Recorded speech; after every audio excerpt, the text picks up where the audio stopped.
Well, it is Friday again. It is time for another little preview for College Football 26, who I think the best teams are going to be. And I did say we are not going to be doing Tier 1 or Tier 2 teams, but when I was looking through the ACC, I couldn't help but notice there's a team that I think has a very real possibility of being the highest overall team in the entire game when College Football 26 comes out, of course, that being the Clemson Tigers. And what really makes their situation interesting is, of course, their coach Dabo not historically never uses the transfer portal, right? This year they've got 8 guys transferring out, nobody really of any impact. They've only got 3 guys coming in, and I don't even think they need those 3 guys. The group of people that Clemson has returning is absolutely insane. And this team is just, both in College Football 26 and in real life, I'm buying stock on the Clemson Tigers. You're selling them, you're putting it up on the market, give it to me, I'm buying it. Win the ACC. I got them penciled in for a Final Four spot as of right now. Potential national champion bets. I really think this is going to be a fantastic team. Let's just head over to the depth chart, and I'll show you exactly what I'm talking about and why I think Clemson has a real shot at being the highest overall team in College Football 26. And as is the case with pretty much every team we're going to talk about, Indiana being a kind of an exception. I mean, they have a transfer coming in, so we kind of know what to expect there. Going to start at quarterback, Cade Klubnik, coming back for his senior season. In this game, already a 90 overall with 86 speed. Sleight of hand, does nothing for me personally. Bronze dot, excellent. Step up, again, not much. But last year, he did throw for over 3,600 yards, 36 touchdowns, only 6 interceptions. On top of that, ran 119 times, 463 yards, 7 touchdowns on the ground. Makes you think, how much higher can he go? Can he get to a 93? Can he get to a 94? Potentially. His speed, can that even go up a little more? I bet it will. If I were a bet man, Cade Klubnik, 93 overall, 88, 89 speed, a few more abilities, already a fantastic quarterback, gonna get even better next year, and will be the driving force behind the Clemson Tigers and them being just phenomenal. Which is helpful because at least when I used Clemson this year, I really relied on their running game quite a bit and Phil Maffa, and this is one of maybe 2 positions they are going to downgrade in. With Phil Maffa graduating, was a 7th round pick by the Dallas Cowboys. 89 overall, was an unbelievable power back. You could not bring this guy down and road to the CFP this year. He is, of course, gone. These other guys are in. Maffa by far led the team when it came to carries last year. 216 carries, over 1,100 yards, 8 touchdowns. But both Haynes and Adams Jr. did get some reps in there as well. Not a ton, but Haynes, I believe, yes, Haynes had 43 carries, 295, and 3 scores, so he is going to get a little bit more of a boost, but still, he's not going to be anything like having Maffa back there to help bail you out. Adams had 30 carries, 122, and 1, so don't expect a whole lot from him, even though he is an elusive back with workhorse and head first, which doesn't make any sense at all, but just roll with it, it's fine. Haynes, I mean, just get him up to like an 80, 92 speed, 91 speed, something like that. Give him a couple abilities. He'll be fine at halfback, but you're definitely going to miss Phil Maffa. Like I said, this is like the only... There's one other situation where there's going to be a noticeable absence in Clemson. Everywhere else, they're getting stronger, including at wide receiver. So if you just look at the room right now, already looks really good. Got Antonio Williams, 86 overall, 93 speed. TJ Moore, 81 overall, 93 speed. And Antonio Williams, good abilities here too with cutter, shifty, and sure hands. Randall, 92 speed, press pro and 50-50. Wesco, 92 speed, takeoff and shifty. Brown, layout and silver takeoff. And the best news is the only one leaving is this Stellato. 90 speed, no abilities. Probably if you had to pick one you would write off. Everyone else in this receiving room, at least in this top 7, is coming back. 6 of the top 7. And Williams is going to get a good boost next year too. He had 75 catches, 904 yards, and 11 touchdowns for the Clemson Tigers last season. Already at an 86 overall with 93 speed. Get him to a 90 overall, but 95 speed. Something like that. Keep those abilities. Maybe give him a takeoff. Maybe just throwing ideas out there. and you got yourselves a heck of a wide receiver one. But we're also expecting good boosts for one, TJ Moore, 45 catches, 651 yards, 5 touchdowns. Get him up to an 84-85. Again, just add to his speed, even just a little bit, and this receiver room is cooking. Then Wesco was actually a great receiver last year too, 41 catches, 708 yards, 5 touchdowns for him. So if we just focus on the top three, Williams, Moore, and Wesco, the three we talked about. Williams up to a 90 overall, 95-ish speed. Moore 83, 84 overall, 94, 95-ish speed. Wesco should get up to the low 80s, 82, 83. Get him a speed boost too. Now all of a sudden we got 3 receivers at 93, 94 speed or higher. Wesco with takeoff and shifty, let him keep that. Moore with double dip, I never run double moves. I don't think double dip really does a whole heck of a lot. So let's give him something, anything, shifty. Again, maybe a takeoff for him and maybe for Williams. And we've got ourselves a pretty unbelievable wide receiver room with Brown, who's got takeoff. And we're going to have an overall boosted Cade Klubnik throwing them the ball. This pass offense is going to be unbelievable. It's going to be, for me at least, like I said earlier with Phil Maffa, it's going to be a very different experience, I think, using Clemson next year versus using Clemson this year. Instead of relying on that power running game, now we're going to be able to air the ball out. We're going to have a lot of receiving options. We have a great quarterback throwing them the ball. Very excited for this Clemson passing attack in college football 26. Now, the second room that they are taking a bit of a hit in is going to be at tight end.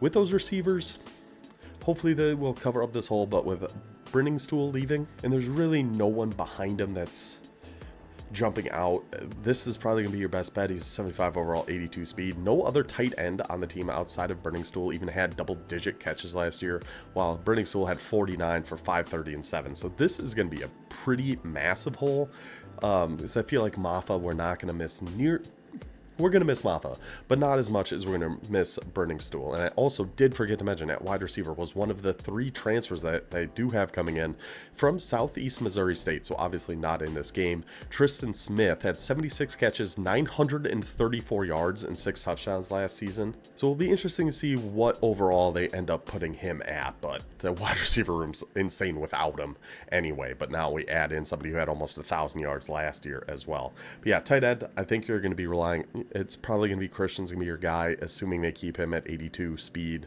somewhere around there. Oh, Pat Henry. Obviously, not how it's actually pronounced. He did have a few catches last year, but we don't expect really any tight ends to get a boost because it was all Brenningstool, who is no longer there. So that is going to hurt the team a little bit. But overall, offense, super excited for. They're currently an 89 overall in this game. Maybe up to 90, 91. I think the loss in halfback and tight end is definitely going to ding them quite a bit, but they're going to get a really good boost at wide receiver, a solid boost at quarterback. I think worst case scenario, they're going to stay in 89 overall offense, and the defense is going to be disgusting. And it's all going to start right here with the left end, TJ Parker, coming into his junior year next season. Again, already a 90 overall with pocket disruptor, takedown, and duress. 11 sacks last season. If that doesn't get our guy a quick jump, I don't know what will. If that doesn't give him an overall boost, I don't know what will. He is going to be offense's worst nightmares next year, coming off of one edge, coming off of the other edge. Coming back is going to be Peter Woods, again going to be a junior next year. Now, he did only have 3 sacks, only 9 tackles for losses, 28 tackles, so I don't know if he's going to get a whole heck of a lot of an upgrade, but again, just keep him as he is right here. Keep Gold Grip Breaker, Pocket Disruptor, and Duress, and you're looking at probably the best starting defensive end combination in the game between TJ Parker and Peter Woods. It's ridiculous. It's so good. A D-tackle, not ideal what we got going on here. Capehart, senior, gone. Page, senior, gone. So that is some good abilities we are missing out on here. Coming back though, Vic Burley, Pocket Disruptor, takedown, duress. Played 8 games last season, didn't really do a whole heck of a lot. Also coming back is Green, did manage to get 1 sack, 3 tackles for loss. So D-tackle, you're not, you are hurting a little bit here, mainly from an ability standpoint. Overall wise, you're really not going to see much of a drop. Their highest, 83, 82. But having 2 grip breakers in there as your D-tackles is pretty dang nice. So maybe Burley ends up snagging one as he goes from a freshman to a sophomore. We'll see if they end up giving Green anything. It seems unlikely. So just from abilities, you're hurting a little bit. Overall wise, I bet this is going to end up being pretty much a wash. An exciting thing about Clemson that's actually pretty hard to find in this game is they have a solid linebacker room. Ignore left outside linebacker. He is coming back, but we'll ignore that for a second. But really focus on middle linebackers. It's even more specifically on Wooda's, not sure I'm saying that right, and Sammy Brown, the freshman, headed into his sophomore season. Sammy Brown finished second on the team with 5 sacks at 12 tackles for losses, 80 total tackles, 3 passes defended. Already was 81 overall with 92 speed. So hard to find middle linebacker like this, let alone one we can pair up with. I'm just going to call him Wade because I don't know. I'm not 100% sure how to pronounce his last name, who had 3 sacks, 10 tackles for losses, 83 total tackles, an interception, 3 forced fumbles. Absolute stud of a middle linebacker. You got Anderson in here too. I only ever really run two linebackers typically, so I just mainly was focused on Brown and Wade. But you also have Anderson with 87 speed in here too. If you do want to run some 3 linebacker sets, I mean, the middle linebackers, this is the best middle linebacker room, in my opinion, in College Football 25, right? And we've got them all coming back. I mean, they might even move, they might end up moving one to outside. I'm not entirely sure how they're going to end up doing this, but Sammy Brown with that speed, Wade with that speed, with the stats he had, this linebacker room is going to go up 5 overall on average, 4 or 5 overall. What is, it sounds like I'm saying Waters, but in like a Boston accent. Wouldas. Yeah, go get me some woulda. Yeah, middle linebacker, an absurd position for Clemson. Defensive end, middle linebacker. Outside linebacker, Carter, of course, is gone. He did get drafted somewhere, I think in like 6th round or something like that. McLeod is coming back, but really, we are just going to be playing middle linebackers. That's my main concern. We don't need extra edge rushers from these spots. We have that already with Parker and Woods. And then we'll have Wade and Sammy Brown to be our actual linebackers on the field when I run my typical nickel defense. So linebackers looking phenomenal for Clemson. Cornerback, everyone is coming back. Everyone you see listed as a cornerback on the sheet is coming back next season. It's such a stark difference when we started this with Texas Tech. They had some guys coming back, but there was a lot of transfers coming in. Which is Indiana, a lot of transfers coming in. Everyone is coming back for Clemson. It's insane. And Terrell here, already very good. 89 overall, 92 speed, 2 interceptions last year, 12 passes defended, 3 forced fumbles. Guess what? That's going to be an upgrade for you too, buddy. Get up into the 90s, get up to closer to mid-90s speed, 93, 94, something like that. Keep your knockout jammer blanket coverage, and we are cooking already with this secondary. And Hampton down here also managed to get himself a couple interceptions, threw a pick 6 in there too. Lucas snagged an interception. I didn't see much for Lewis or Gibson, but with 94, 95 speed, especially this Gibson, 95 speed, 6'1", perfect for an outside corner. I would absolutely put him at outside and probably have Lucas or Hampton be the slot corner with Terrell being our other outside. And that's a perfect cornerback room. Like, in my opinion, that's exactly what I'm looking for in corners. Having good enough size, really good speed, at least one with good abilities, absolutely perfect cornerback room for me. And that's just looking at corners, getting to safeties, free safety. See, this is nice too in Clemson because I'm not even talking about any transfers. They did have they had that Will Helt from Purdue. He's the left outside linebacker. He's like a 77 overall in this game, gets no abilities. Don't even need to show him. Alabama linebacker Jeremiah Alexander never really played a whole heck of a lot. Looked like he had 11 total tackles over 3 years, but he was pretty good in this game as an edge rusher, so that will be another linebacker they have. Probably, Barrett Carter replacement. We'll go back. I'm bouncing around a little bit, but we'll go check out the Alabama linebacker, because I was just so into talking about who they got coming back, I forgot to talk about the 3 transfers they got coming in. But yes, Jeremiah Alexander, right outside linebacker, blow up inside disruptor, 82 overall, 83 speed. Barrett Carter replacement, not as good, but still a good piece they got coming in. I don't know why they make him so good, considering he had 11 tackles over 3 seasons, but hey, that's Alabama for you. So free safety, Mickens is gone as a senior. Ball hawk, so sad. But coming back is Khalil Barnes with his house call, 85 overall, 90 speed, and led the team with 4 interceptions last year and 61 total tackles. So now we can get him up to an 88 overall. We got a fair trade there at free safety. Maybe make him a couple more speed faster. I don't know. Just throwing out some ideas here. EA. Keep house call on him. Throw a ball hog on him too. Why not? So free safety, we got a pretty good 1-to-1 trade off there. Strong safety, we do have Griffin coming back. Did manage to snag 1 interception this year. Probably not enough to make too many changes on here, but just going year to year, you expect a +2 upgrade or something like that. So 83 overall, maybe a 90 speed. Keep house call on him. And I think worst case scenario, you're looking at the safeties kind of being even year over year from an overall perspective. Corners through the roof, all coming back, good years, much like the tire. Expect their stock to get inflated, also like a tire. Came all the way around, just like a tire. I'm on a roll, much like Tigers do. So the Clemson secondary is going to be phenomenal. They are, what, a 90 overall, I want to say, on defense? Incorrect. They're a 90 overall team. They're an 88 overall defense in this game.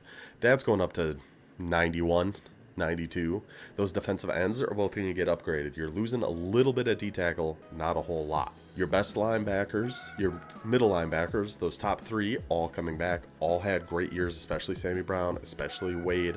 Upgrades coming for those guys. Losing Barrett Carter, but getting that Alabama guy, that is going to be a little bit of a dip, but still overall incredible. Secondary, phenomenal. Back to the offense. Cade Klubnik, 93, 94 overall, maybe a little high, maybe 92 overall. Still going to be very, very good. Taking a little bit of hit at halfback with Maffa leaving for sure.